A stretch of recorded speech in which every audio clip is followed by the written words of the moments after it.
Halo semuanya, gue Sub-Zero. Silakan. Oh, ini kenalan? Iya, kan kita pada pakai masker, Bang. Oh iya. Halo, gue Rian. Dan Jombang. Sub-Zero, Scorpion dong. Scorpion ini reptil berarti. Iya, Ya hijau. Gue apa?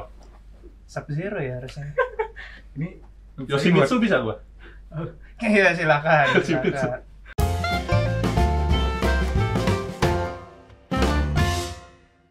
Oke, Gue mau nyetek. selamat malam semuanya. Selamat santap malam. Di sini kembali lagi sama gue Hanza. Dan ini ada dua teman-teman gue yang paling kece ini yang gak dan lagi ngomongin sate nih sekarang nih. Jadi malam ini kita makan sate dan kita akan ngomongin tentang satu topik yang berhubungan sama sate ya. Kira-kira kalian bisa nebak nggak apa? Tentang nyari jodoh. Ya. Hubungannya. Nah itu ada hubungannya, nanti akan kita bahas kalau ada gitu. Nah, Oke, yang jadi begini gimana tuh? di sini ada dua orang penting. Silakan perkenalkan dulu senior-senior, suhu-suhu. Dari siapa dulu? Halo, saya Rian. Tadi udah kenalan, anjir. Oh udah, Iya. Julio. Iya, ini Julio. Iya udah Julio itu. Nah ini ahli biologi, ini ahli geografi teman-teman, dan kita akan ngomongin jodoh ya. Oke. Ditinjau Oh, dari bisa. dua sisi, ya bisa. Secara geografis gimana bang? Hah? Tentang jodoh. Nanti. Oke nanti ya. Oke sekarang mulai dulu dari kenapa milih topik ini ya. Betul. Jadi di umur-umur sekarang nih ya, gue 20 tahunan dikit aja gitu di atas. Teman-teman gue tuh entah kenapa udah banyak banget yang ngirim-ngirimin undangan pernikahan. Apalagi di masa pandemi gini, nggak usah rame-rame gitu, tapi undangannya rame. Nah, terus gue jadi mikir nih, orang-orang kok udah pada nikah aja gitu kan. Terus, jadi gue teringat lagi nih sama dulu, kok orang-orang menikah gitu. Jadi, gue tuh dulu pas sekolah gitu, gue pernah nanya sama nyokap gue, lu belum dengar kan bang, tadi gue udah cerita sama yang lain. Gue belum. Dulu gue tuh nggak pengen nikah sebenarnya, karena zaman gue pengen jadi Lone Ranger lah, jadi penyelamat dunia yang gue mendedikasikan diri gue terhadap suatu hal gitu, sampai ya gue berjodoh dengan keahlian tertentu gitu. Bung Hatta kayak gitu kan? Iya Bung Hatta, orang-orang hebat. Ya banyak lah orang-orang hebat Loh, kan. dia mau mencapai cita-cita dia dulu, baru habis itu Baru menikah. Gue terinspirasi juga Isaac Newton ya kan, orang-orang hebat kayak gitu. Akhirnya gue nanya gini, gue bilang dulu ke nyokap gue, Bu Anja nggak mau nikah gitu. Menarik, hebat. Terus ditanya, emang kenapa gitu kan? Ya gua inin lagi aja, nggak mau aja. Emang kenapa sih manusia tuh harus menikah gitu kan? Terus kata nyokap gua, ya biar populasi manusia tuh nggak punah. Gua mikir, gua satu orang yang nikah. Di dunia ini ada 6 miliar orang 7 yang bro. udah 7, dulu Iya, masih 6 kayaknya bang. Oh, kan dulu ceritanya. Dulu ya, Cepet amat. 2000 Eksponen bang, lah ya. eksponen bang. Eksponen. Nah, gue mikir ada 6 miliar orang lain yang mau nikah dan mau punya anak, jadi satu itu harusnya nggak masalah. Sampai situ terus ya udah, gue mikir emang kenapa sih manusia tuh menikah gitu kan? Makin gue dewasa, gue makin nyari tahu. Terus gue belajar sosiologi. Oh ya, lu nggak bisa lagi jawab karena cinta atau karena apa gitu. Ya bisa aja lu jawab gitu, bukan nggak bisa. Tapi ternyata ada faktor-faktor lain, ada faktor sosial segala macam kan, keluarga lu, tetangga-tetangga lu yang julid gitu kan, memang teman-teman lu gitu, itu faktor-faktor. Tapi di sini gue yang menarik pengen ngeliat sih dari sisi biologisnya gimana sih, kenapa sih manusia menikah gitu? Karena yang gue tahu ya Jul, apa namanya sih, salah satu tujuan makhluk hidup itu kan adalah mereplikasi DNA ya. Jadi berkembang biak adalah salah satu tujuan utama makhluk hidup. Bener nggak tuh? Kalau orang nikah tuh ya pengen mereplikasi DNA, ingin mempertahankan spesiesnya biar nggak punah. Nah, itu ada dua kalimat. Yang pertama benar, yang kedua salah. Gimana tuh? Yang tadi kan kalimat pertamanya apa? Karena ingin Mereplikasi DNA. Nah, itu benar. Yang salahnya adalah yang ingin melestarikan spesies. Oke. Ya, simpelnya gini, ada nggak orang yang ketika dia pacaran mikirin kemaslahatan umat manusia, masa depannya gimana gitu? Gue gitu. Tapi kan tadi kamu nikah katanya. Pacaran kan? Oh iya. Tapi pacaran kan tidak. Ya enggak juga sih. Lo mikirin family lo, apa sama bonobo, sama Enggak sih, enggak sampai ke orang spesies. hutan enggak? Enggak. Ya, iya dalam artian ya tadi pernyataan pertama benar bahwa orang bikin anak ya salah satu tujuannya secara tidak sadar adalah ya karena dia pingin melestarikan gennya, dalam artian dia pingin punya keturunan yang bawa gennya. Makanya itu penjelasan biologis bahwa lirik lagu Ibu Tiri hanya suka pada bapakku saja. Nah itu ada penjelasan biologisnya. Itu gara-gara itu.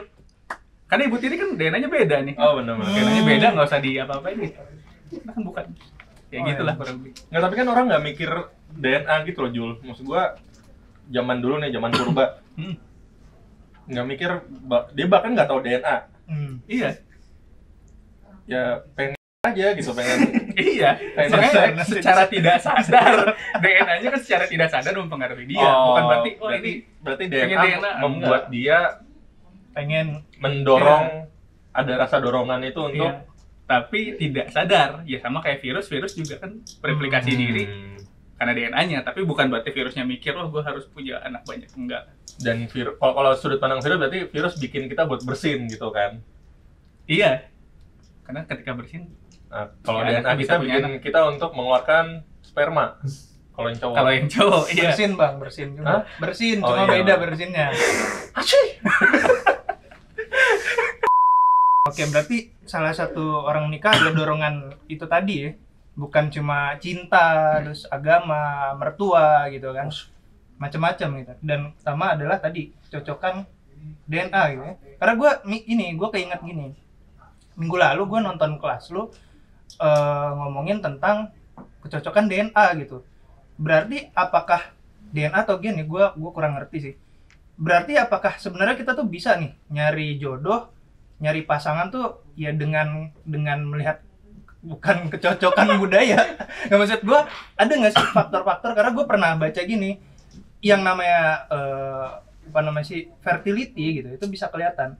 Dan orang tuh cenderung mencari jodoh gitu, melihat atau ingin menikah dengan yang kayak gitu, yang sehat, organisme yang sehat, yang fertilitasnya bagus, kayak gitu. Misal dari kulit, dari rambut gitu, yang cocok lah sama gennya dan bisa meneruskan DNA-nya. Mungkin ada sisi itunya juga ya, dalam artian ya kayak merak jantan yang paling diminati oleh si betinanya adalah yang paling menarik kan, yang paling spektakuler istilahnya, kayak punya bulu Meriah lah ya. meriah ya. Tapi bisa juga ada faktor peer pressure sebenarnya. Jadi ada suatu eksperimen di mana lupa itu contohnya di Merak atau kalau nggak salah satu burung. Jadi ada burungnya, nih yang jantan sama yang betina. Terus pas mereka pertama kali ketemuan, itu si betinanya nolak, nggak mau sama si jantan ini. Lesbi dia. Nah, Oke, itu yang bikin rumah ya, Jul, bukan?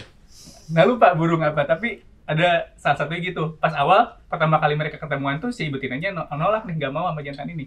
Nah terus pas pertemuan kedua sama si penelitinya tuh si burung yang jantan ini ditempatin di satu kandang yang sama, di mana di sekelilingnya tuh banyak burung betina.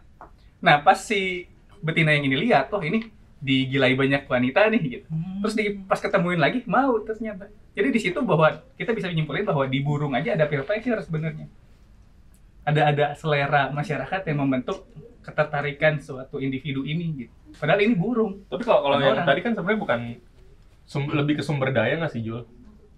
Kayak orang Sumber orang dayanya cuma satu nih, si burungnya. oh jadi makanya direbutin Rebutin. karena langka gitu. Tapi kan itu enggak mungkin ada juga ke situ ya, tapi bisa juga penjelasan bahwa peer pressure juga bisa Ya. menentukan itu gitu. Itu ibaratnya ada orang nih udah tidak menarik, terus secara kemampuan ekonomi kurang gitu kan. Terus akhirnya dia menarik seorang perempuannya nggak mau.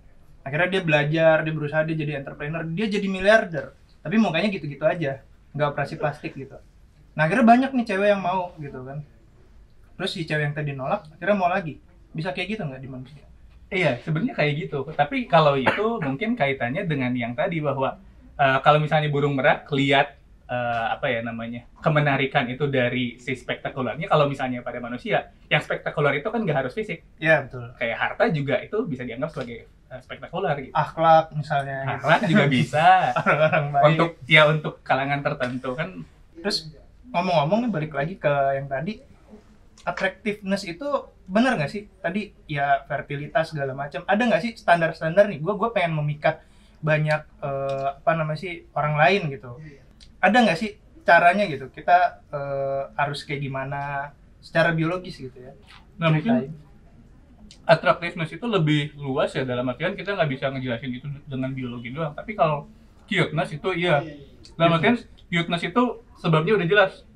Kita menganggap sesuatu cute itu gara-gara kita mempersepsikan bahwa dia itu muda. Ya kayak misal orang ngelihat anak anjing atau anak kucing juga kan lihat, oh ini cute nih.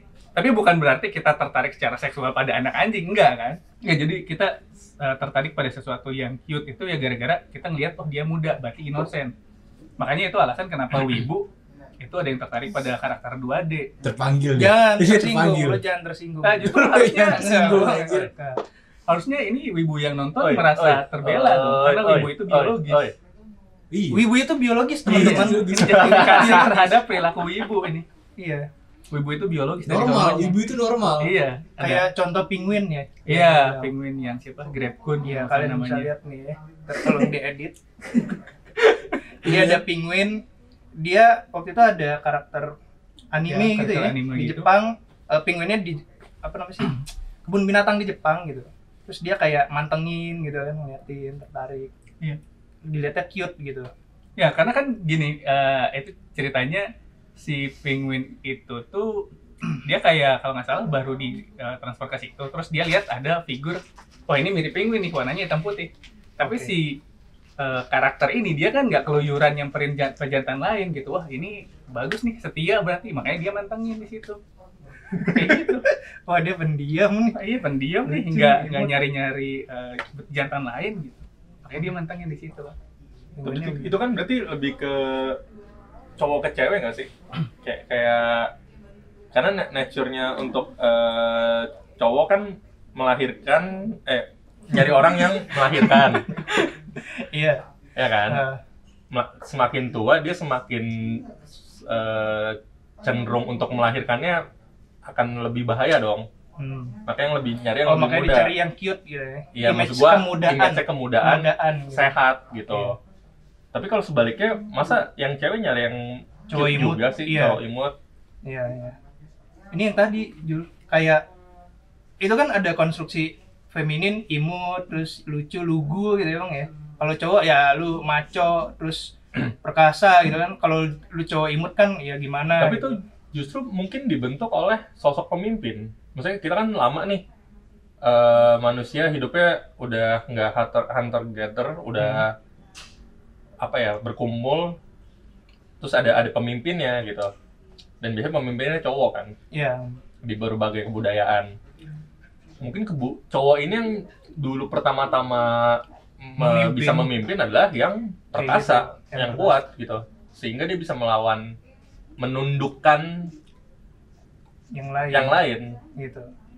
dan itu mengarah ke ya nanti raja mungkin bisa perkasa, Image-nya gitu kan, Image-nya kayak mengayomi gitu. besar gitu kan, luas lah, punya power. punya power. Berarti kalau gitu apa cuma bisa menjelaskan ketertarikan laki-laki ke perempuan, cuteness itu? Perempuan ke laki-laki kan image-nya nggak gitu dong. Secara umum ya, maksudnya yang gue tahu. Kalau kalian tahu yang lain silakan komen. Mungkin suka cowok imut gitu. Nah justru K-pop, Oh iya.